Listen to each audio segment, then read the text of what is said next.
guys, welcome to the last episode of the year with Let's Talk with Amma and Asantseba.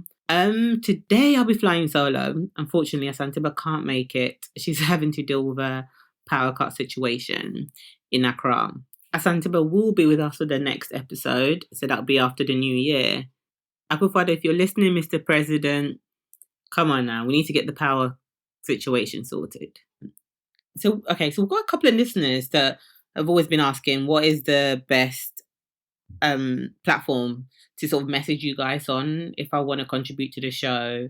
I think Asantseba touched on it on the last episode. Just whatever platform you're on, just send us a message on that platform. We are bound to see it and bound to answer you real quick. So we're on Instagram at amma.asantseba.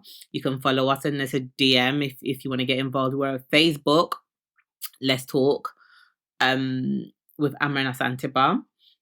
You know, you can send us a message right there. We'll also respond straight away. And also, we are on Twitter at Amma_Asantseba. So give us a shout out. You know, like we say, get in touch, get involved. We're happy to hear from our listeners. So moving on to today's episode. This week's topic is one that holds great interest to me, actually, you know, because I'm all about female empowerment and what's going on. And I hear lots of stories, especially nowadays, where divorce rates are quite high. Being married as well myself, I think, okay, it's scary because obviously you're with somebody and then when you're with that person, they are your world. So what happens when you get divorced and as a woman, you have to start again? That is, for me, that's something real scary. But I have been hearing a lot of success stories around and women are making it. They're rebuilding their lives after divorce. And this week we've got one amazing guest, an amazing woman with us. We've got Yaelia with us today. Hi, Yaelia. Hello, everyone. Hi, Amma.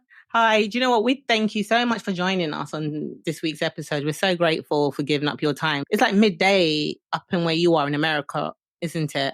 Yeah, it's 12:46 right now. We thank you for being here. So we invited Yaelia on actually to inspire some ladies out there because like I said, divorce is a scary concept. Am I right, Yaelia?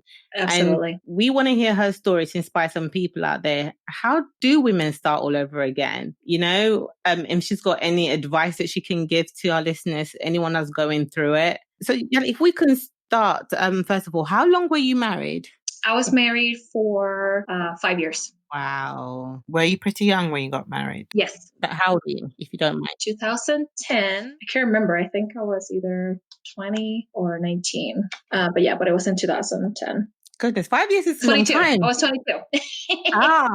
Took me a little bit there. Yeah, so that's young, but then, Yes. you know, is young, but then old enough to sort of know what you want, if that makes sense. Yeah. And I did know him 2 years prior, so basically 7 years is just married legally, 5. Yeah.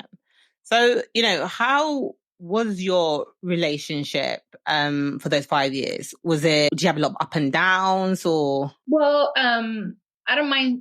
First of all, I don't mind sharing my story at all because I feel like the more I talk about it, the more I heal and the more I prove to myself that I'm healed.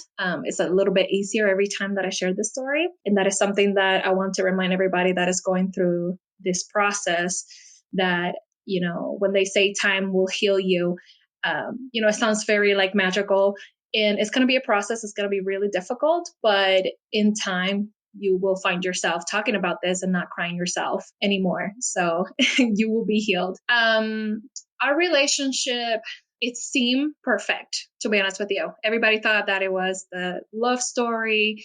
You know, he was really handsome. I don't think I'm too bad. But I was just like so happy for us. It was a fairy tale. And I think what happened was there were little red flags here and there, and we never talked about it. And when everything accumulated and blew up, that was it. It was the end of the relationship. So when we separated, a lot of people were shocked because nobody knew what was going on. And it's like, what happened? You guys were perfect together. Well, not really. But it wasn't like we were fighting all the time. It's just we didn't communicate our needs and what bothered us and anything like that. And it just blew up at the end. Yeah. I also feel that now that I look more into it, the story and what happened, I understand that we both did wrong. And I don't do it to like find who's guilty or whose fault was it. I Yeah. feel like it was both of us. I talk for him, but at least for me, I actually, before I say that, I actually saw a quote the other day that was like really impactful for me. It says something like, and I was trying to find it so I can show it to you, but I couldn't find Yeah. it. But it says something like, your relationship will flare up all your childhood traumas. And it's absolutely true. So I live in the United States, but I'm actually from Puerto Rico, and it's an island in the Caribbean. And our culture is very religious and very family oriented, and we're happy people, but it's very religious. So I grew up in a household where it was, my parents were from a Baptist background, and we went to church every Sunday, Tuesday and Thursday. We were very devoted. And I think that's one of the things that affected me in my life. It was, I had a religious background. I had a lot of conflict in my life. My dad was also very controlling and very manipulative, and he was very verbal abusive. And because of that religious background, he always made us, taught us that women just belong in the kitchen. We were not supposed to be more than just that. So that's the background that I grew up with. So when I got together with my ex-husband, he was very controlling, but I didn't see it that way. I Yeah. saw it as a man that knew what he wanted, and he had plans and ambitions, and I was the supportive wife. But I wasn't realizing that it was my unsolved trauma from my childhood. So that's why I identify with that quote so much, because the more I heal and found myself and try to analyze what went wrong, that was one of the issues. Wow, that is some powerful stuff. But just to bring in terms of culture as well, because I've got Ghanaian background, so family that are Ghanaian, and our background exactly the same. Happy people, we are very religious community or very religious people. And I think up until recently, I remember the stories that my mum tells me, like back in her mum's day, my grandparents' days, you got married for life, There wasn't any notion of a divorce. It's like you got married, you make it work, whatever the consequences. And most of the times, I'm not being sexist out here, but most of the times it was to the detriment, of the women. Exactly. My grandmother was with my grandfather for 50 years, and it was not a happy marriage. And he was very physically abusive and verbally abusive. So she lived 50 years of just horrid moments.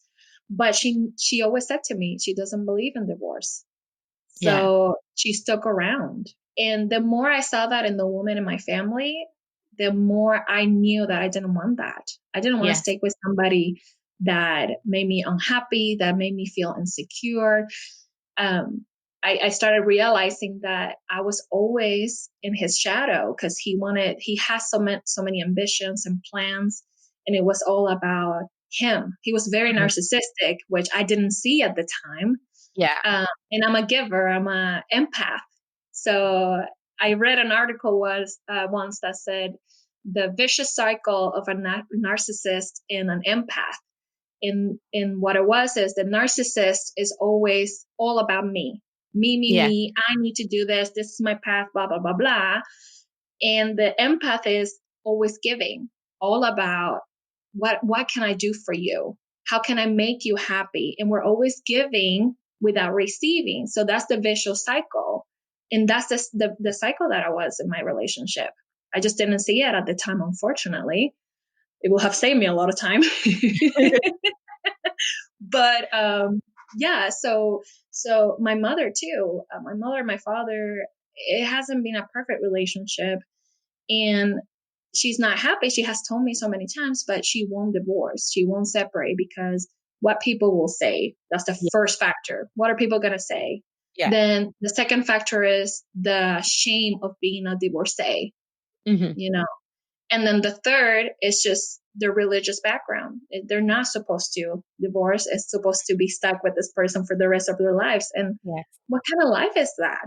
If you're not happy, if you can't share who you are or be who you are and grow and be what you're supposed to be, what is the point of being in a relationship? Right? Absolutely. Yes. Because for me, the way I grew up, it was you get married, you guys are together for the rest of your lives, and it's more of a companionship. Like I'm just gonna have somebody next to me when I die. But the more you grow and the more you are mature and the more that you see a marriage, a partnership should be, both parties working towards a common goal, and you choose to be together even in the hard times just because you want to, but there's a support system, and we can both grow and become the best version of ourselves together, Yeah. not just feeding off the other person and leaving the other person dry. No, It's I completely insane. agree. It is, no, it is absolutely insane. Like I said, that just sounds so much as well. It's the same thing with the Ghanaian culture here. I find that with the Ghanaian culture, especially, it's only recently that divorce hasn't become a big deal. Mm-hmm. Now, people get divorced and it's like, okay, there is still some sort of stigma attached to it from the older generation. Yes. They still look at it and think, oh gosh, you young ones, you have no concepts of marriage. You don't know how it should work. You guys are so fickle. You see the Mm-hmm. next thing and you move on and you think the grass is green on the other side. And it's Or a you think hard, it's that easy. Then yes. you can change partners whenever you like, and it's like, no, it's not like that. It's just not, it's just that I feel like in our generation, we just expect more for ourselves. Yes. And I think that's so important. Self-care is super important. And I feel that that's what perhaps maybe the older generation lacked. It wasn't about self-care for them. It was more or less about keeping everybody grounded and everyone happy to the detriment of themselves. And that's a That's huge correct. sacrifice. I applaud them for making that, but it's damaging, It is. it is very, very damaging. So Yali, at what point in the marriage did you sort of sit down and go, you know what, I can't do this anymore. We can't go on as we are. And that divorce has to be the only option. I realized it when I found myself looking out of a window, completely blanking out. Okay. It was like a moment where I snap out of it and I'm like, what am I doing? Staring in a window, thinking about nothing. I was just blank in my brain. Yeah. And then I started noticing a few things, like I was actually very depressed.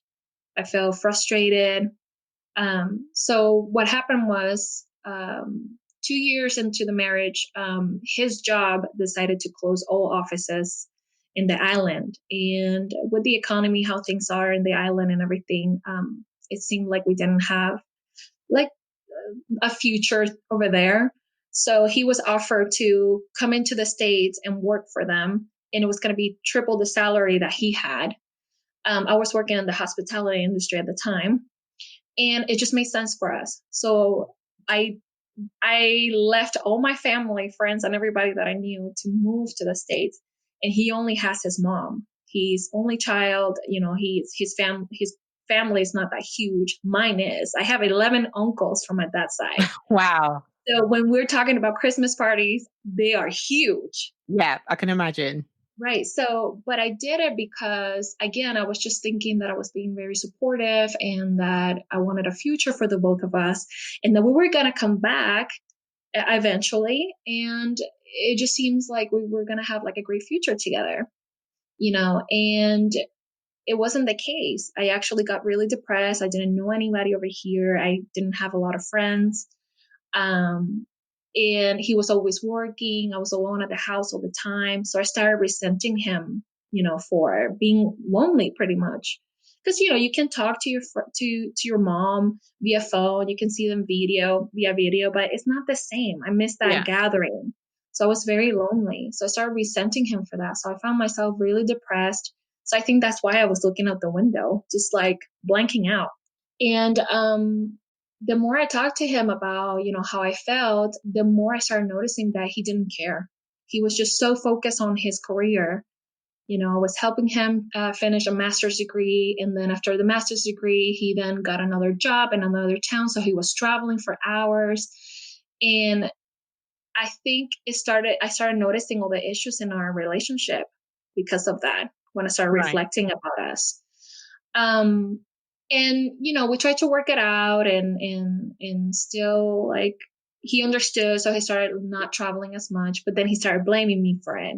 Well, we don't have enough money because I can't do the trips, because then you start complaining that you're lonely, stuff Right. like that. And it's like, oh, now it's my fault. Yeah.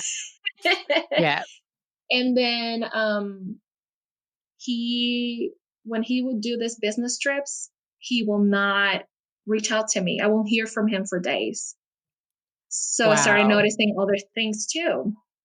And oh my gosh, all my insecurities just flare up. It was so bad. And again, I don't mind sharing like more details if you're okay with it. Oh, no, we're okay. Thank you so Yeah, much. okay. We're all about keeping it real and keeping it raw. Okay. So So I started noticing things, for example, that he will go out and I won't hear from him. And yeah. if you're on a business trip, I know that you're busy, but if you can get 5 minutes of your time and text me, hey, how you doing? I'm at lunch break or whatever. What's going on? Not even at night when you're staying at the hotel, you know? Yeah. Then other things like we won't be intimate, Yeah. and we won't have sex at all for Yeah. months. And we have a saying in Puerto Rico that says, it's in Spanish, but I'll translate it. It Yeah. says, if the dog is not eating at home, he's eating somewhere Somewhere else. else. Yes. So Absolutely. then I started checking his phone out of like desperation, and his phone was squeaky clean. No history on the browser, messages, like very few text messages. And I'm like, well, if you're that busy, come on, come on. That's someone that's hiding something. Yes. Then I finally confronted him. I was like, what's going on? I would launch myself to him. I was like, well, maybe it's me. Maybe, I don't know. I'm not looking attractive for him. So I started like doing this crazy diet so I can lose weight. And I was on that even that big. But, it's just your insecurities just getting Yeah. in your mind and you're going crazy. So I started doing diets. I started reading, how can I just provoke my partner so they can want you. So I started following tips and tricks that I read online. I bought like different things, to play around, to spice it up. So when, for example, when you come to me, you're all dressed up and you're all, trying to go on this Mhm. seductive route with him, does he sort of turn away and just go like, I'm tired? Or Yes. He will look at me and say, you look beautiful, but I'm tired. Just plain like that. And then he'll go to the bathroom or he'll go to the kitchen. So he doesn't have to engage in a conversation with me. And let me tell you, the feeling of rejection, that is it the hurts? most hurtful thing ever. Yeah. I wish I would have found him like cheating on me on my bed right there and just get it over with than just the process of rejection, not knowing what was happening, et cetera, et cetera. That it drives you crazy because you don't know what's happening and Yeah. he won't talk about it. Um, you know, and he will say other things. He has some other childhood trauma. He's a only child. Mom is very controlling. Mom is like, it's all about my kid. Sometimes it even made me very uncomfortable. Her relationship with her son. That it seemed like if they were together in a sense. Yeah. Like I remember visiting her, waiting for him after from work, and she's like, I need to get ready. And I'm like, oh, okay, where are you going? And she's like, he's coming. He's coming to see us. And I'm like, Oh my what? God.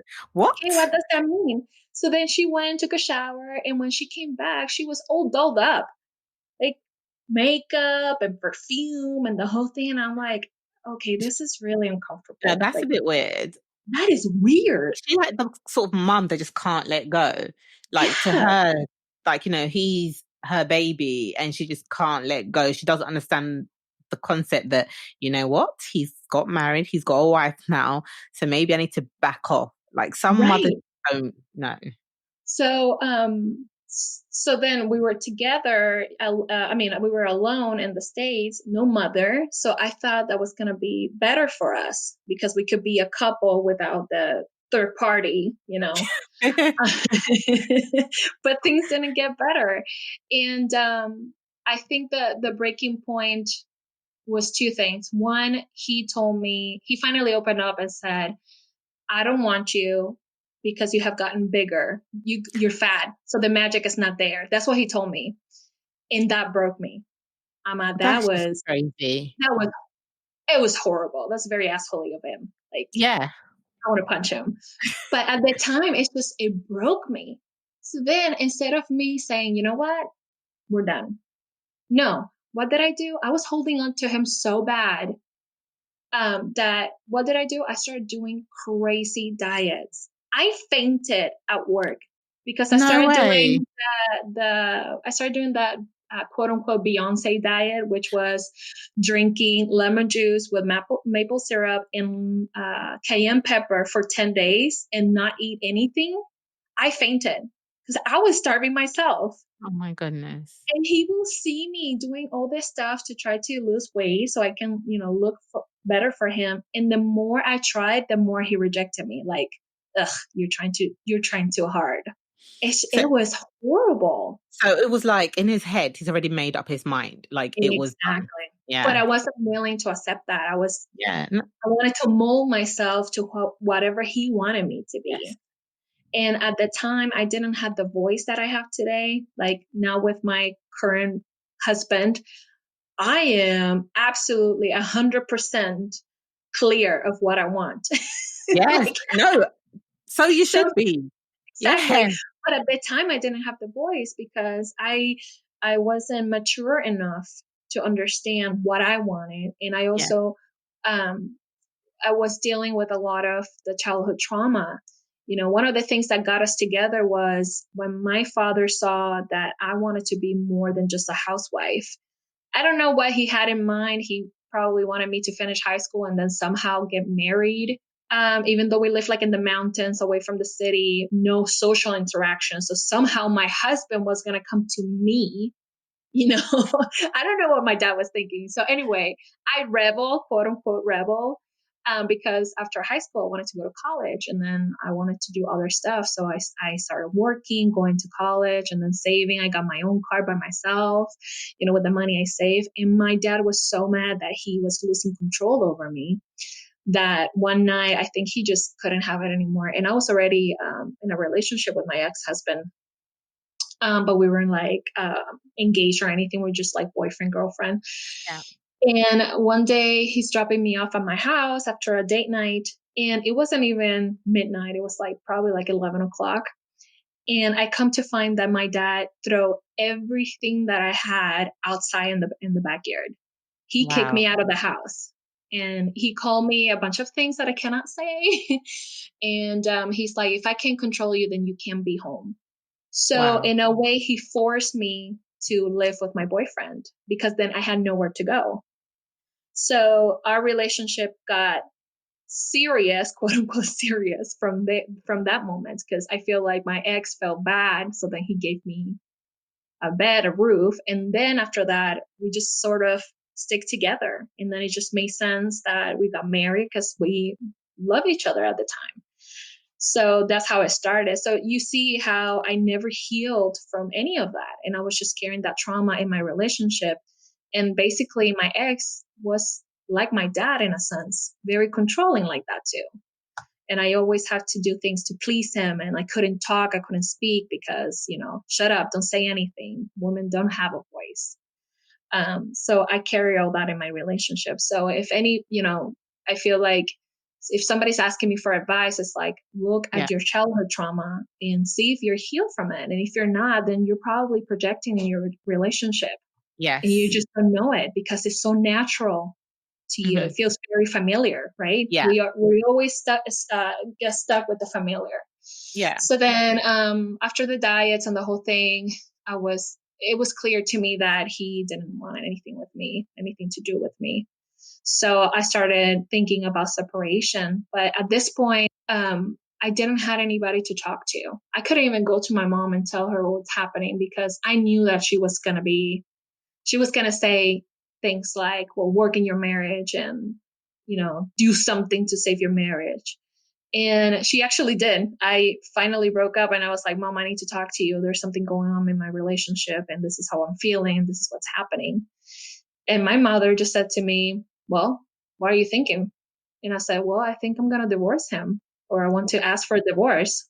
What does she say? Because I know that she's very much, Right. get married forever. Yeah. So when I said, I'm thinking about divorce, she's like, no, you need to fix your marriage. And I said, how am I going to fix it when he's the one that does not want to be with me? And he's the one who keeps rejecting me. And I'm pretty sure he's cheating on me. I just can't find hard evidence. And she's like, I don't care. You work it and you stick. And in that moment, I knew that I just couldn't reach out to family to talk about this. I knew that staying with him was the worst thing I could have done for myself.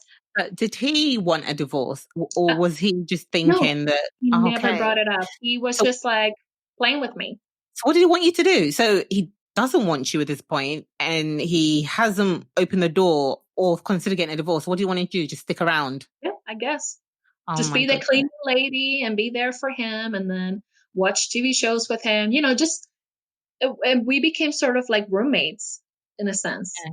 He just came home and I was there. I was like a dog, waving my tail every time he come home Yeah. and all about him. That's what he wanted, but he didn't actually want me.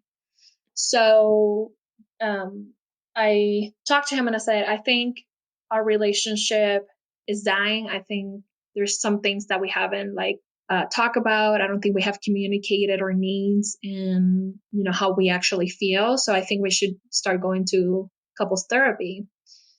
I'm still trying. You see Yes. how I am? I'm still trying. Still trying. Yeah. And because I loved him really much, I was really in love with him, and I really had like plans and just this whole thing in my mind. And I was still thinking that I was gonna be the one taking the higher road. I was gonna be the one that, okay, we need to talk, let's fix this, let's communicate. I just Yes. didn't realize that it was over anyway. But so he said to me that he didn't want to go to couples therapy, that he didn't think that was anything wrong with their relationship, that we're still good. And I was like, really? I don't think so.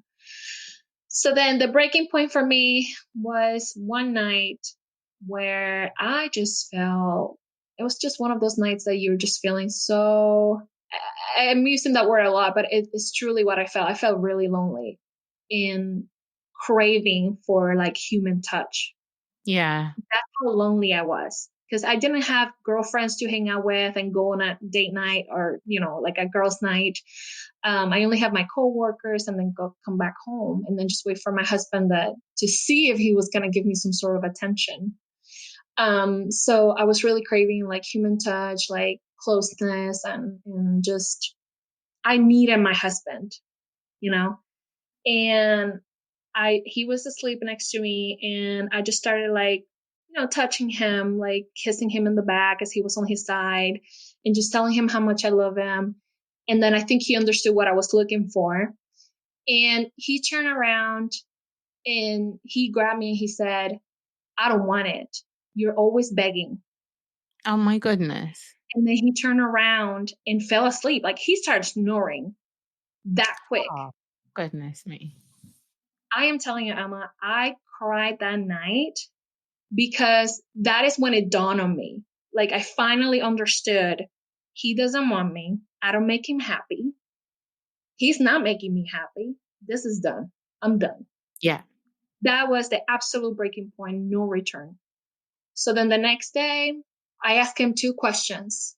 I look at him and I said, look at me in the eye and answer this question for me. Do I make you happy? And then he said to me, well, why are you asking me that question? Blah, blah, blah, blah. And I said, no. Yes or no answer. Do I make you happy? Are you happy with me? And he's like, well, yeah, I think so. And then I said, okay, do you think I'm the most beautiful girl in the world? And he's like, I don't understand why you're asking me these questions. This is insane. I'm like, no, Answer the I question. knew. Yeah, I knew right there. It's over. So then that afternoon, I talked to my parents, and then that night I told him, I said, I want to separate. We're done. And then he got crazy. The cheek of him. Yeah. Because, nobody's going to leave him. He got crazy. He couldn't understand why. So then I was telling him why, and we were arguing a lot. And he's like, well, if you leave me, I'm going to kill myself. Oh, I'm come like, on. oh, come on. No.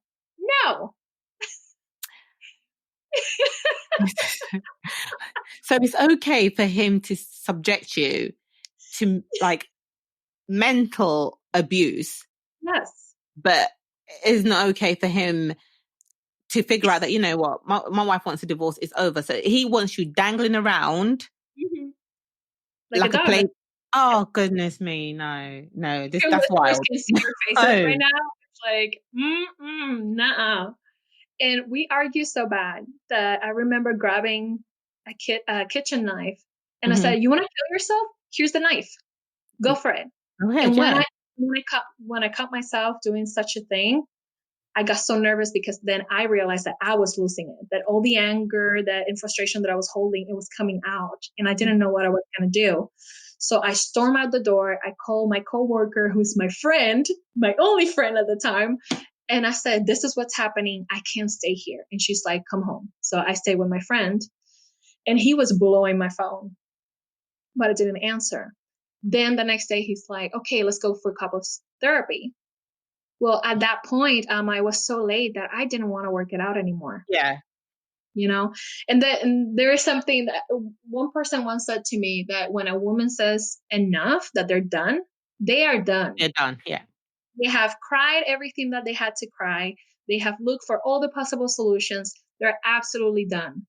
And I have never, ever in my life felt that numb and that done. I just didn't want anything to do with him. It was like, all the images or the love that I have for him is just crumbled. I just saw this person and I was disgusted by it. That's the best way I can explain how numb I was. Yeah. And I told him, "I don't want to go to couples therapy. It's too late." Yeah. And he's like, "No, let's try it. Let's try it." So we finally went to one session. One. And she's like, do you want divorce?" And I said, "Yes." And she's like, "Is there any way that I can convince you otherwise?" And I said, "No." Yeah. And she's like, "Then why you guys came here?" And I said, "Because he wants to now that is over." And then I feel like the therapist opened a path for me to just say everything that I was holding. And I just opened that waterfall. It's just like, blah, I just vomited words. He's doing this, and that. And I tried this, and that. And I'm done. And from everything that he heard, the only thing that grasped his mind was, "Oh, so you want to divorce me because I don't pay attention to you? Oh So my what? God. Do you want me to come home and bring flowers and chocolates every day?" And I'm like, "Okay, yeah, no, That's the that's reason why I want a divorce, because you're not yeah, grasping the yeah." actual issue here. You know what I So that mean? was it. And then we did all the paperwork, and thankfully, in the state of Washington, they're very like easy to just fill out the paperwork. I didn't want any alimony or Mhm. anything like that. We didn't have children, which I think it made it a little easier because Yeah. there was nothing basically attaching us. And he actually didn't want to give me the divorce. And I said to him, "Look, give me the divorce because obviously this is over, and I won't come after you. But fight me and I will come after everything you have. And you have Yeah. a lot." And when I said that, he signed. He completely signed. Yeah. And we went to court, and uh, I'm still alone. My parents did not approve. I didn't have anybody with me to go through the process. Wow. And I will never forget that day of the divorce. It's just one of those things that is so traumatic that you remember what you did that day, what you had for breakfast, the music that you will listen to, how the court smelled like all that's Yeah. engraved in my freaking brain. Um, Yeah. and I was just by myself.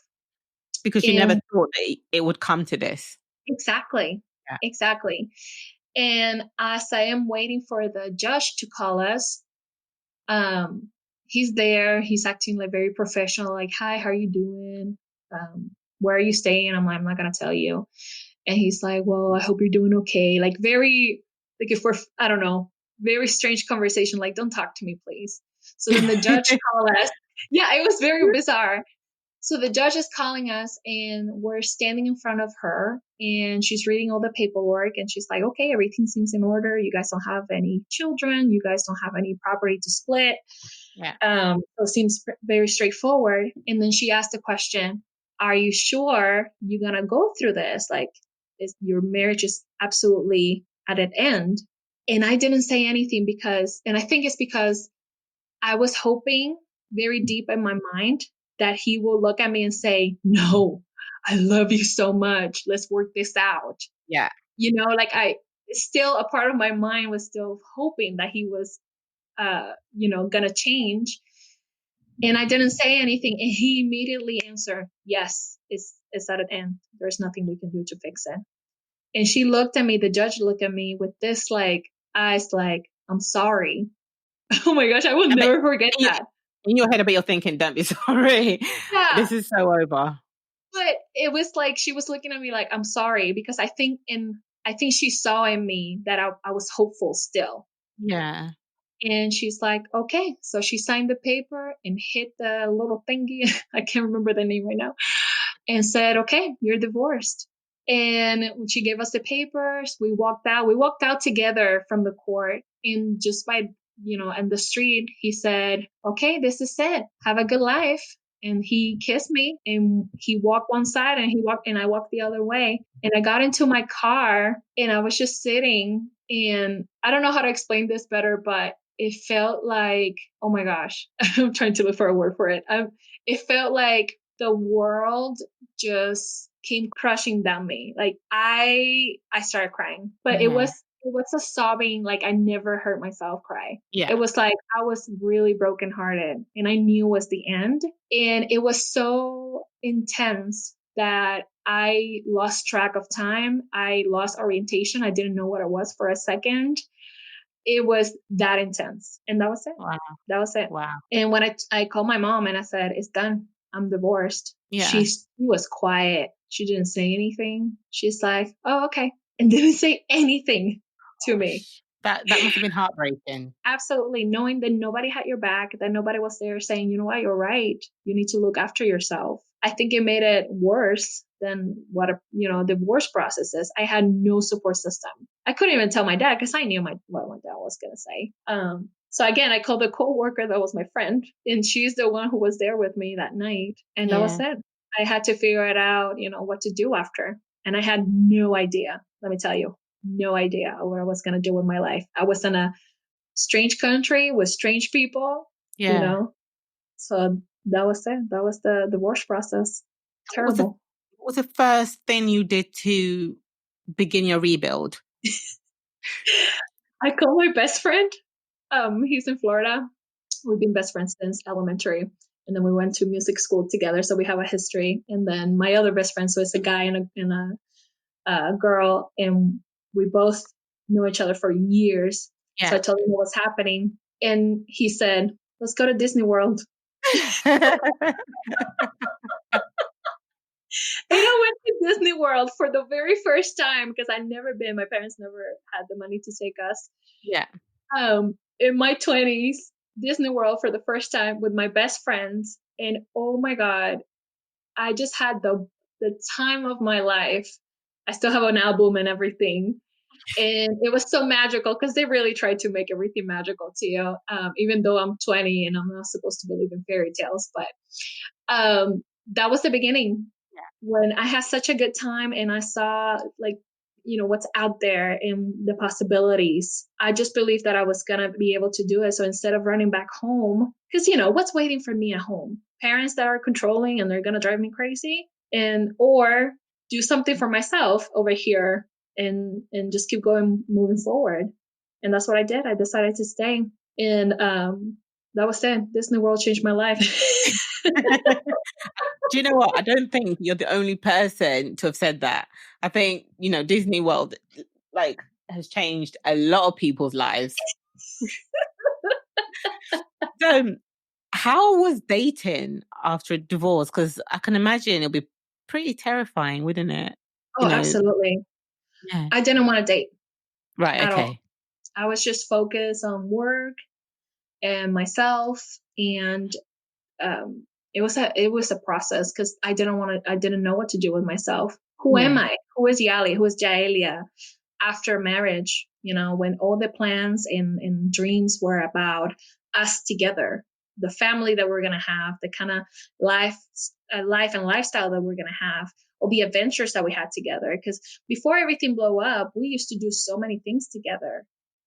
sightseeing, hiking, outdoor activities. I mean, we were busy all the time, just the two of us. And then it's like, who am I? What am I Yeah. supposed to do?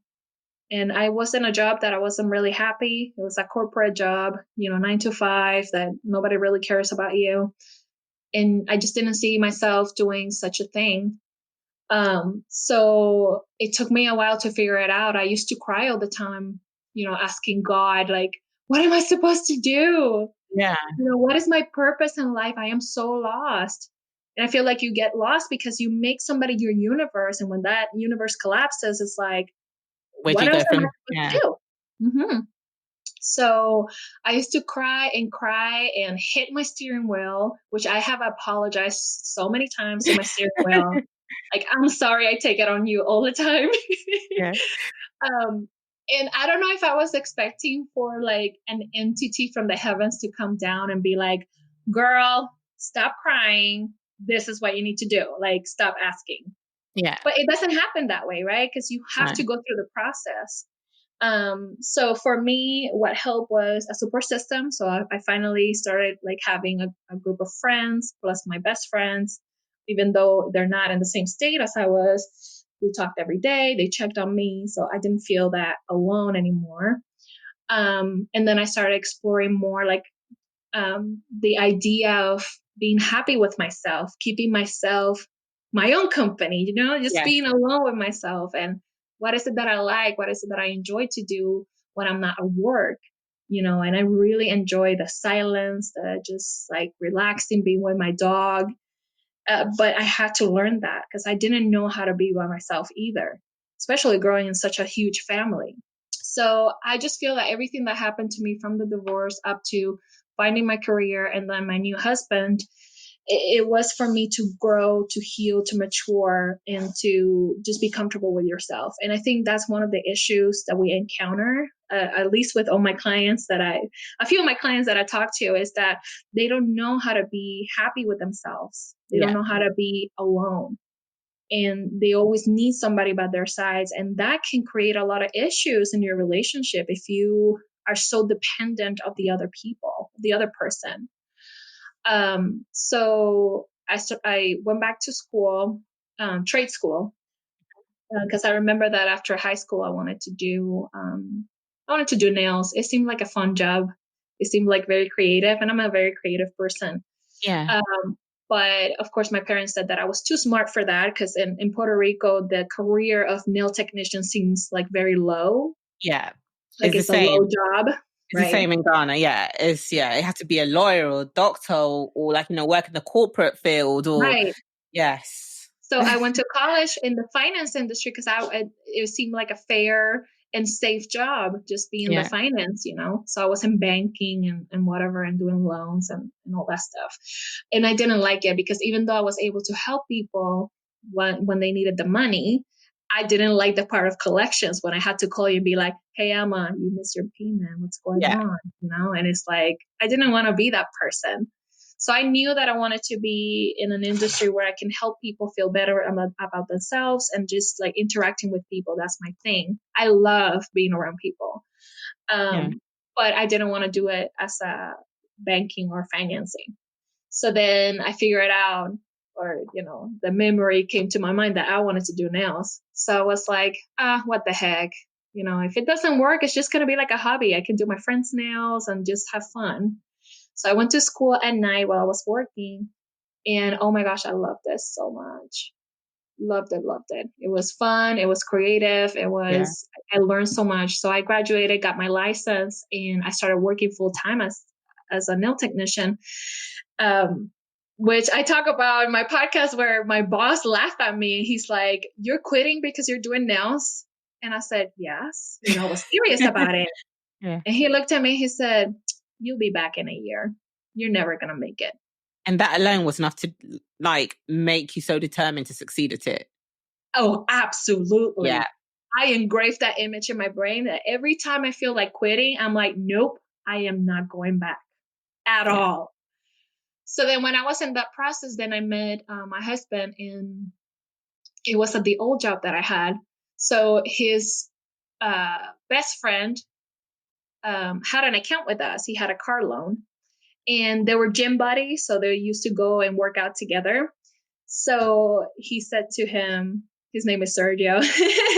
He said to Sergio, hey, I need to pay my car loan. He said, okay, if I stop by, make a payment, then we head out to the gym. And he's like, yeah, sure. So he stopped. And because I speak Spanish, I was able to help them because they're Mexican American. So I was helping his friend, and he was there. And he said that when he saw me, he's like, oh God, I got to talk to her, you know? But I wasn't like into dating or anything. So I didn't even pay attention to him. I was just being polite Yeah. and, professional. And then he just kept coming back to ask questions about like how to apply for a loan and what kind of loans we had. And, just asking. And I'm like, yeah, I'm still being professional and polite and giving him the information. Yeah. But he just came too often. And I'm like, what the hell, dude? Are you going to apply or not? Like, did you catch on to it that it was? no. My friend did, though. My coworker, the one that it's been with me since, all the times. She's like, I think he likes you. And I'm like, nah. He just has a lot of questions. And she's like, no. I think he likes you because the way he looks at you. And she's like, he's cute. Maybe you should date him. I think you're ready. I'm like, nope, not interested. So there was this one day that I was by myself in the office. I was alone, hungry, hangry, because I wanted to just take a break. And all the phones were off the hook. Nobody was in the office. So it was just one of those days that you're just like very overwhelmed. And he comes in again. And I'm like, oh my God, what he wants. So I went to him and I speak, like we speak Spanish. So I told him in Spanish, and there were some other clients waiting. So they didn't speak Spanish. So it was better because nobody knew what I was going to say to him. But I said to him, what are you doing here? And what the hell do you want? Are you going to apply for the loan or not? Because you're driving me crazy. And when I said that to him, he just looked at me and he's like, okay, I'm going to call the bullshit. I like you. I want you to come with me on a date. And I'm like, no, I don't date customers. And then he's like, well, I'm technically not your customer. I'm just asking for information. Which is true. It's true. So I told him, you know what? Fine. Just write your phone number and maybe I will call you, but just leave me alone. Yeah. So he did.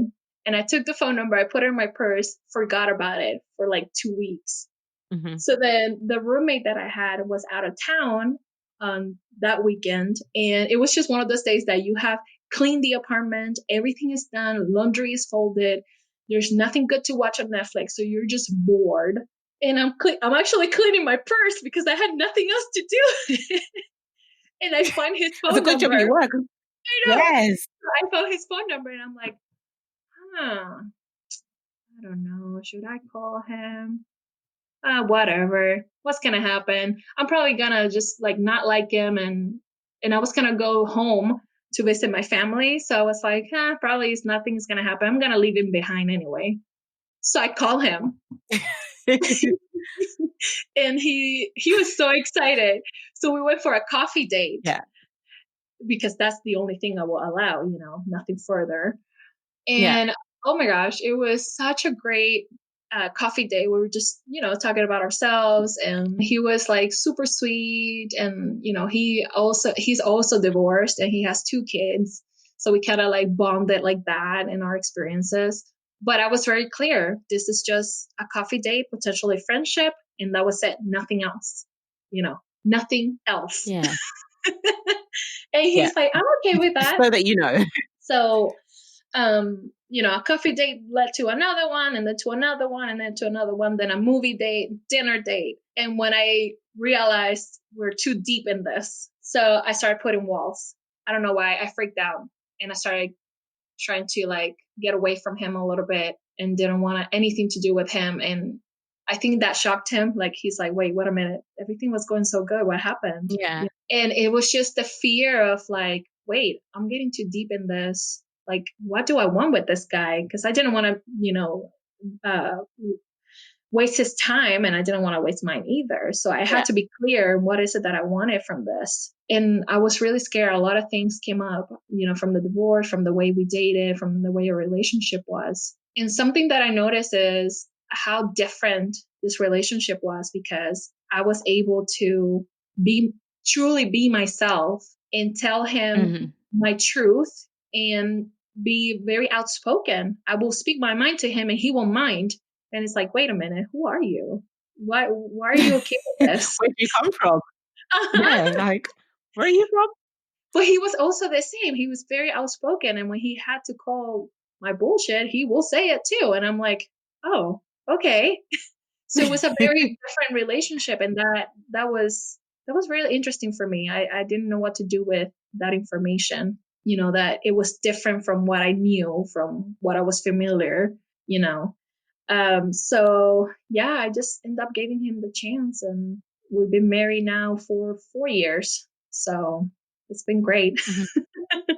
But it was difficult at the beginning, and he understood. I am just so fascinated by your story and so inspired because, you're a woman that's truly inspirational. You've been through a lot. That is a Yeah. lot to take. Been sat here and intently just listening to you because it just blows my mind. So what advice would you give somebody who's listening and sat there right now and thinking, I don't know what to do, but divorce looks like the only option? What advice would you give them? I think before you pull the plug, really like sit down. And what helped me was writing down what is it that I liked about the relationship, and Mm-hmm. about my ex-husband, and what was it that I didn't like, and how I was truly feeling. And I found that the negative was bigger than the positive. And I feel like you need to like really sit down and be really honest about how you're feeling, why you're not happy, what needs are not being met. Have you talked to this person about that? What were the reaction? Have you looked into couples therapy? Because that definitely helps if both parties are willing to get helped. Unfortunately, when it came my time, it was too late, right? But if I would have spoken sooner, maybe with couples therapy, it could have been a different outcome, or maybe it would have helped me realize that this was over anyway and saved me a lot of time. So I feel like you should be honest and really understand where you at your relationship. And if it's to the point where it's done, there's no coming back, how can you finish this relationship in the most peaceful way? Because nobody wants to be arguing, nobody wants to be fighting each other. It's a Yeah. lot of work, it's a lot of energy wasted. It's going to be a lot of heartbreak. So how Yeah. can you transition to end this in the most Mm-hmm. amicable way possible? Yeah. And then surround yourself with a support system. I unfortunately didn't have that, Mm-hmm. and it was extremely difficult. I feel like if I had a support system, my transition would have been better, because there's somebody there for you that is listening to you, that is, just there for you, putting, giving their shoulder so you can cry. But I didn't have anybody. I just had my dog. Poor dog. So surround yourself with a support system. And if you have people that do not agree with you, that they don't want you to separate for whatever reason, religious reasons, beliefs, or whatever, um, accept that that's their opinion, that is their beliefs. It has nothing to do with you, and it doesn't mean that you have to have the same belief. And accept that and just make your decision. Yeah. Really, I understood that I couldn't take personal what people thought about me, about being a divorcee, because that is their opinion, and people are entitled to their opinion, but I am not supposed to take it. I'm not supposed to believe in it. And when I divorced and I became a divorcee, I found myself having a lot of shame when I talked about it. When I said, well, I'm divorced. And the way I will say it, it was just like, I'm divorced. I'm not good enough. I failed in my marriage, you know? And I had to understand that what people consider a divorcee, or whatever their opinions they have, it doesn't have to reflect that on me. I am a divorcee, and I divorced because I wasn't happy. And I own that. And I'm actually happy that I did, because now I'm a business owner and I found myself, and I completely love who I am. Completely love it. I'm not Yeah. perfect. Never. But I love who I Yeah. am. And because I love who I am and I understood myself, I was able to find a person that was willing to accept me for who I am. 100%. Yes. And I was able to move on. And it hasn't been easy. Nothing in life is easy. Nothing is like a fairy tale ever. If you have like a misconception of what love should be like, what a marriage should be like, don't look at movies, don't look at novels or stories. You make your own reality, and that is the person accepting who you are and you loving who you are and willing to be with this other person too. So yeah, that would be my advice. Wow, you've been on a journey, and I think what makes your story so beautiful actually is the fact that you've made it. You've come out of it. You haven't seen it as a negative. You haven't seen it as, oh gosh, that's the end. I failed. Mm-hmm. You've almost risen above it. And from this, like you said, to become a successful business owner, to remarry and to find your happiness. I think that's the most important thing, really, isn't it? To find Yes. yourself, find your happiness. Because to be honest with you, no one can do that for you. Exactly. You've got to be able to do that for yourself. And it is possible. And I think you're a great example of that. So, for the ladies out there, or even the men out there who have come to the, end of the road, and they don't believe that, they can have a happy ever after, or that, they can find themselves again. It is possible. It can be done. Oh, absolutely. Irrespective of the circumstances, of how and why you're getting divorced, your happy is very important, and it can be done. There's stories out there, and Yali's a great example of a woman who wanted her marriage to work. The cards didn't fall that way, and she managed to accept that, move on, and create success from her life and from her situation. And this is really what I want our listeners to take away from our session today. If Asantseba was here, I would say we cannot honestly thank you enough for being here and, and sharing your truth and sharing your story. I have loved listening to every single second of it. I am so sorry that you've had to go through what you've been through, but I believe that it's made you the strong and powerful woman that you are today. Just seeing you and, the way you talk and the passion that you have, and most importantly, the truth that you lay bare is just commendable. So, Yali, thank you so much for giving up your time and being on our podcast today. And you know what? Speaking with you, Yali, as well, is so weird because even though obviously I'm in the UK and Asanteba's in Ghana, and obviously our culture's Ghanaian, and you're Puerto Rican, it's weird how the culture is so similar in terms of religion, marriage, beliefs, and it's everything that you've said. I can 100% identify it in my culture. So I think this is an episode where a lot of people can take something away from, irrespective of the culture, your race, or wherever you are in the world. Because I'm sure people not going through it, they know somebody who has gone through it or somebody who's going through it right now. Yes. Yes. So you guys need to talk or anything, feel free to message me too. I'll be more than happy. See? If you can find anybody to support you, I'll be there. I promise. See, she said it herself. And if we've got any listeners in Washington, you've got to go and get your nails done at the nail pot, right? Come on, Washington, guys. Or in Portland, Oregon. Yes. There you go. I have a nail studio, thankfully, even though COVID. But we're working on it, right? It's a struggle, but it's okay. It's called The Nail Pot, and it's in Vancouver, Washington. It's a nail studio, just myself. And if you want to look for more information, is thenailpot.com. See, guys, there you go. Go and get your nails done. Absolutely. And your feet done. And your feet. Oh gosh, because I hate nasty feet. That's the I love doing pedicures. I think everybody in this world should go and get pedicures, because when summer comes and you see those feet, they're not always pretty. So. And I also have I just started my podcast too, just talking about the nail industry if anybody's interested. But it's called The Nail Pot, and it's POT podcast. So it's just the same name as the business, The Nail Pot Podcast. So guys, go check it out, because I'm actually checking. I'm following it on Spotify. So yes, I'm just Yes. So I'm just waiting for episodes to drop, and we'll be listening and supporting all the way. So all right, guys. Well, thank you again for tuning in and listening. And until next time, bye.